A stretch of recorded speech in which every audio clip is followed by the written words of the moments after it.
திருமகள் TV பல்சுவைகள் படைக்கும் பாசறை. எம்ஜிஆர் நடித்த பல படங்களில் நம்பியார் வில்லனாக நடித்து அசத்தியுள்ளார். அந்த வகையில் நம்பியார் நடிப்பை பார்க்கும்போது அவ்வளவு கொடூரமாக இருக்கும். நமக்கு நம்பியார் மேல அவ்வளவு வெறுப்பு வரும். உருட்டும் விழிகள், கோணலாக வாயை வைத்து பேசும் டயலாக் என பல அம்சங்களுக்கு சொந்தக்காரர் நம்பியார். எம்ஜிஆர், சிவாஜி நடித்த பல படங்களில் அசத்தலான வில்லனாக நடித்தவர். இவரை பார்த்தால் சின்ன குழந்தை பயந்து நடுங்கி அலறிவிடும். அப்படி ஒரு மிரட்டலான நடிப்பை திரையில் தருவார். அவரை படத்தில் பார்க்கும்போதுதான் நமக்கு அவ்வளவு வெறுப்பு வரும்.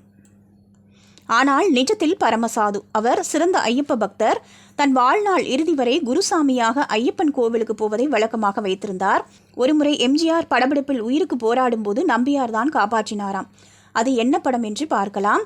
எம்ஜிஆர் கதாநாயகனாக அறிமுகப்படும் ராஜகுமாரி ஜூபிட்டர் பிலிம்ஸ் தயாரித்துள்ளது.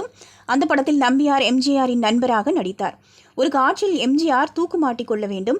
ஆனால் இயற்கை அவரை சாக விடாதபடி தூக்கு மேடையின் பள்ளத்தில் எம்ஜிஆர் விழுந்து விடுவது போல் காட்சி அமைக்கப்பட்டிருந்தது. ஆனால் திட்டமிட்டபடி படத்தின் காட்சியை எடுத்துவிடலாம் என நினைத்தனர். ஆனால் யாரும் எதிர்பாராத வகையில் எம்ஜிஆரின் கழுத்தை தூக்கு கயிறு சட்டென இறுக்கிவிட்டது. இதனால் திகைத்து நிற்க நம்பியார் சட்டென்று போய் எம்ஜிஆரை தூக்கு கயிற்றிலிருந்து விடுவித்துள்ளார்.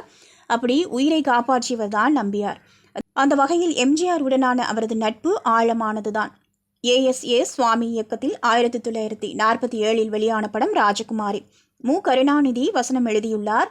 எம்ஜிஆர், டி.எஸ். பாலையா, எஸ்.வி. சுப்பையா, தவமணி தேவி, சிவபாகியம், நம்பியார், சி.கே. சரஸ்வதி உட்பட பலர் நடித்திருந்தனர். எம்.எஸ். சுப்பையா நாயுடு இசையமைத்துள்ளார். திருமகள் டிவியை லைக் செய்து உங்கள் நண்பர்களுக்கும் ஷேர் செய்வதுடன் சப்ஸ்கிரைப் செய்து ஆதரவு தாருங்கள்.